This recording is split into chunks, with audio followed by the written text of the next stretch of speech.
कांग्रेस के प्रदेश अध्यक्ष करण माहरा ने प्रेस वार्ता कर सरकार को घेरने की कोशिश की। जोशीमठ में हो रहे भू धसाव के लिए करण माहरा ने सरकार को जिम्मेदार ठहराया। उनके अनुसार सन 1976 से यह आशंका जताई जा रही थी कि जोशीमठ कमजोर भूमि पर बना हुआ है, जिसके बावजूद एनटीपीसी द्वारा बड़े स्तर पर निर्माण कार्य किए गए, जबकि तत्कालीन विधायक और वर्तमान बीजेपी प्रदेश अध्यक्ष ने अब तक अपनी जिम्मेदारी का निर्वहन नहीं किया। जोशीमठ की घटना निश्चित ही दुर्भाग्यपूर्ण है और लोग पिछले 21 दिन से उसमें आंदोलन कर रहे हैं। वैसे हालांकि 2021 से लगातार वहाँ के जनप्रतिनिधि, वहाँ के लोग इस पर डिमांड कर रहे थे, लेकिन सरकार नहीं चाहती। अब जब वहाँ मसाल जुलूस निकलने लगे हैं, लोगों के घर टूटने लगे हैं, आवाम की जान को खतरा है, तो अब सरकार चाहती है और आज एक हाई लेवल कमेटी बुलाने की बात कही है।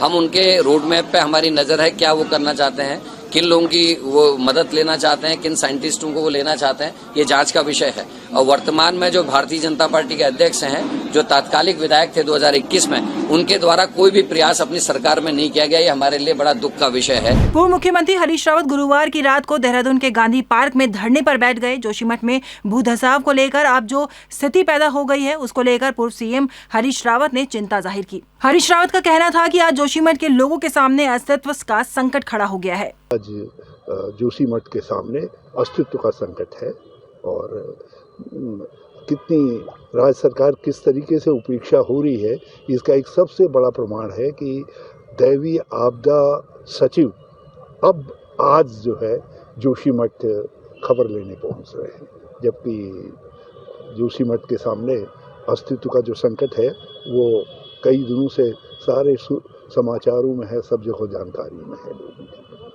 केंद्र सरकार की तरफ से अभी उनके कानों में जू भी नहीं रहे। घनसाली के पूर्व विधायक भीमलाल आर्य ने कांग्रेस के पूर्व मुख्यमंत्री हरीश रावत पर जुबानी हमला बोला है। पूर्व विधायक भीमलाल आर्य ने कहा कि 2022 के विधानसभा चुनाव में कांग्रेस ने विधायकी का नहीं बल्कि मुख्यमंत्री पद का चुनाव लड़ा है। साथ ही पूर्व विधायक ने कहा कि उत्तराखंड में कांग्रेस को खत्म करने का श्रेय पूर्व मुख्यमंत्री हरीश रावत को जाता है, जिनके सीएम बनने की लालसा के चलते कांग्रेस खत्म हुई।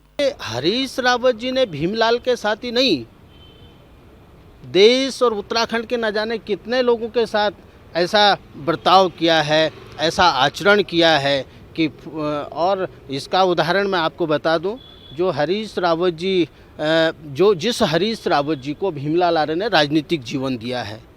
2015-16 में जब कांग्रेस की सरकार गिरी थी 16-17 में, तो उस समय कांग्रेस हरीश रावत जी को अगर राजनीतिक रूप से किसी ने जीवन दान दिया है तो भीमलाल आर्य ने दिया है। और भीमलाल आर्य ने पद, प्रतिष्ठा, अपना मान सम्मान सब कुछ कांग्रेस के लिए और हरीश रावत के लिए गंवाया था। और वो मेरे जीवन की बहुत बड़ी भूल भी थी, क्योंकि हरीश रावत जी ने उसका ही सर हमेशा कलम किया है जिसने हरीश रावत को पनपाने का काम किया है।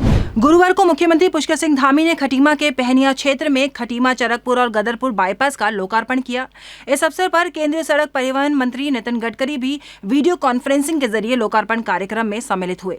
साथ ही केंद्रीय रक्षा राज्य मंत्री अजय भट्ट बाईपास के लोकार्पण कार्यक्रम में शामिल होने खटीमा पहुंचे। खटीमा बाईपास से बनबसा, टनक, खटीमा, पिथौरागढ़, चंपावत, लोहाघाट और धारचूला तक के लोग सीधे जो शहर के अंदर घनी आबादी के बीच से आना पड़ता था और यहाँ के लोगों को भी तमाम प्रकार का जो अनावश्यक रूप से प्रदूषण है वो उनके ऊपर उसका असर पड़ता था और जाम और तमाम प्रकार की जो समस्याएं हैं उनसे निजात मिलेगी और सीधे लोग यहाँ से जाएंगे आसपास के क्षेत्रों का। वहीं गदरपुर बाईपास के बन जाने से इस क्षेत्र के लोगों को और आसपास के क्षेत्र के लोगों को बहुत बड़ा लाभ होने वाला है। उनकी यात्रा, उसकी समय सीमा कम होने वाली है। इस हफ्ते सुप्रीम कोर्ट ने पूर्व मुख्यमंत्री त्रिवेंद्र सिंह रावत को एक बड़ी राहत दी है। सुप्रीम कोर्ट ने हाई कोर्ट के उस फैसले पर स्टे लगा दिया है जिसमें मुख्यमंत्री रहते हुए त्रिवेंद्र सिंह रावत पर भ्रष्टाचार के आरोप लगे थे और उनके खिलाफ सीबीआई जांच करने के निर्देश दिए गए थे। सुप्रीम कोर्ट के फैसले का स्वागत करते हुए त्रिवेंद्र सिंह रावत ने कहा कि उनकी प्रतिष्ठा पर जिसने ठेस पहुंचाई है उसके खिलाफ कार्यवाही के लिए वह विधिक राय लेंगे। मैं सुप्रीम कोर्ट का एक बार फिर बहुत धन्यवाद करता हूं। मैं अब कानूनी राय लूंगा कि जो झूठे एलिगेशन लगाए गए थे उस पर क्या कार्यवाही हो सकती है। मैं विधिक राय लेने के बाद ही उस पर आगे निर्णय लूंगा। वित्त मंत्री प्रेमचंद अग्रवाल के बेटे पीयूष अग्रवाल ने देहरादून के कोतवाली थाने में कांग्रेस की प्रदेश प्रवक्ता गरिमा दसौनी, अभिनव ठाकुर और कांग्रेसी नेता पूर्व विधायक प्रत्याशी जयेंद्र रमोला के ऊपर एफआईआर दर्ज करवाई है। बीते दिनों कांग्रेस के प्रदेश मुख्यालय में कांग्रेसी नेता जयेंद्र रमोला, कांग्रेस पार्टी की प्रदेश प्रवक्ता गरिमा दसौनी और अभिनव थापर ने संयुक्त रूप से प्रेस कॉन्फ्रेंस करके वित्त मंत्री और उनके बेटे पर कर चोरी का आरोप लगाया था। देखिए, जब वो गलत आरोप लगा रहे हैं तब वो ये बोल रहे हैं कि साहब आपने टैक्स को स्टैंप चोरी की। जब उन्होंने गलत आरोप लगाए, उनके खिलाफ रिपोर्ट हमारे बेटे के द्वारा लिखी गई, अब वो सत्ता की हनक बता रहे हैं, यानी चित भी तेरी और पट भी तेरी। तो ये तो नहीं होगा ना। यदि हमने गलत कोई आरोप आपने लगाया है, उसके खिलाफ पुलिस में रिपोर्ट दर्ज की है, अब ये पुलिस का विषय है ना, पुलिस जांच करेगी सत्य कौन है और गलत कौन है। और यदि माना हम गलत होते तो हम पुलिस में रिपोर्ट क्यों कराते? ये तो स्वाभाविक सी एक बात है ना। यदि मेरे बेटे के खिलाफ उन्होंने स्टैंप चोरी का आरोप लगाया तो साबित करें ना वो, क्योंकि जब पुलिस में रिपोर्ट दर्ज साबित करें।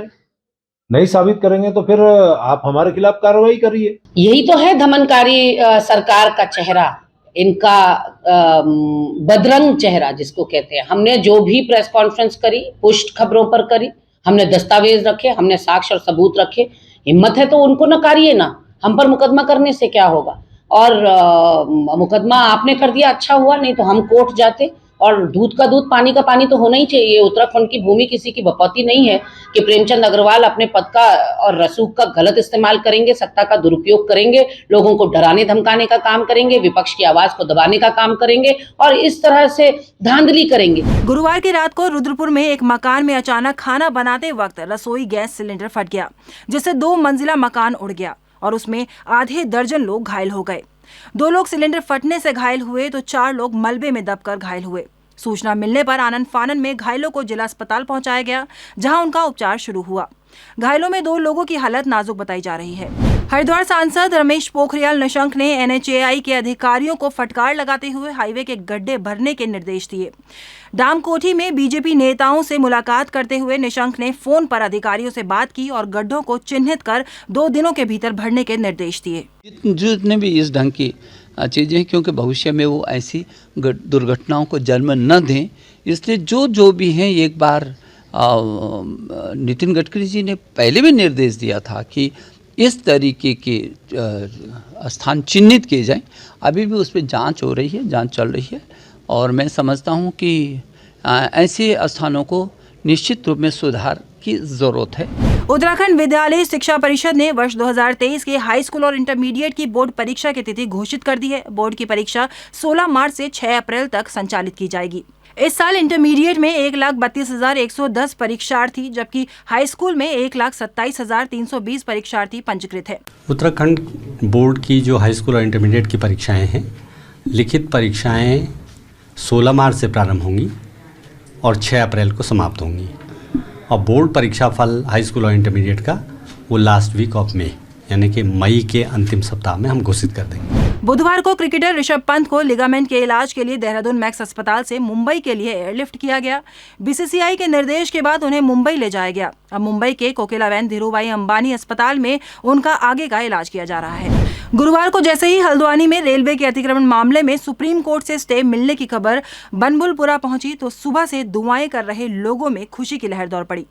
सुप्रीम कोर्ट ने नैनीताल हाई कोर्ट के 1 सप्ताह के नोटिस पर अतिक्रमण हटाए जाने के आदेश पर अंतरिम रोक लगा दी है और अगली सुनवाई के लिए 7 फरवरी की तारीख तय की है। शुक्रवार अल्मोड़ा जिले के रैमजे इंटर कॉलेज में सहायक अध्यापक के विभिन्न पदों के लिए इंटरव्यू की प्रक्रिया शुरू हुई, लेकिन भर्ती प्रक्रिया में अनियमितता बरतने का आरोप लगाते हुए जन संघर्ष युवा मंच के कार्यकर्ताओं ने विद्यालय में जोरदार हंगामा काटा। इस दौरान युवा कार्यकर्ताओं की प्रधानाचार्य और विद्यालय प्रबंधन के बीच तीखी नोकझोंक भी हुई। मुख्यमंत्री पुष्कर सिंह धामी की अध्यक्षता में शुक्रवार को सचिवालय में ग्राम्य विकास एवं पलायन निवारण आयोग की बैठक आयोजित की गई। बैठक में मुख्यमंत्री ने कहा कि राज्य में पलायन को रोकने के लिए वैज्ञानिक तरीके से व्यापक कार्य योजना बनाई जाए। साथ ही उन्होंने पर्वतीय क्षेत्रों में लोगों की आजीविका में तेजी से वृद्धि हो, उसके लिए भी व्यापक स्तर पर कार्य योजना बनाने के निर्देश दिए। पूर्व नेता प्रतिपक्ष और चक्राता से विधायक प्रीतम सिंह ने राज्य सरकार से अंकिता भंडारी हत्याकांड और UKSSC पेपर लीक मामले की CBI जांच कराने की मांग की है। इसके साथ ही उनका कहना है कि विधानसभा में हुई भर्तियों में नियमों की जमकर धज्जियां उड़ाई गई। राज्य गठन के बाद से अब तक हुई भर्तियों में नियम विरुद्ध 8वीं 10वीं के लोगों को भी नियुक्ति दी गई। उनके द्वारा राज्य की बदहाल कानून व्यवस्था और बढ़ती बेरोजगारी पर भी सरकार पर निशाना साधा। अंकिता भंडारी और अंकिता भंडारी के साथ साथ जो UKSSC और बेरोजगार साथियों का मामला है, जिसमें बड़े स्तर पर नकल हुई है, दोनों ही प्रकरणों की CBI जांच होनी चाहिए। कहना चाहता हूँ, बनपुरपुरा में जिस तरीके से लगभग 50,000 लोगों को बेघर किया जा रहा है, सरकार उसमें जो है उनको संरक्षित करने के लिए काम करे। हम सरकार से कहना चाहते हैं, बढ़ती हुई महंगाई पर अंकुश लगाए। गैस के दाम भी बढ़ा रहे हैं, बिजली के दाम भी बढ़ा रहे हैं, एक और मुफ्त राशन, दूसरी ओर हर चीज के दाम बढ़ा रहे हैं। सरकार एक हाथ से दे रही है, दोनों हाथों से लूटने का काम कर रही है।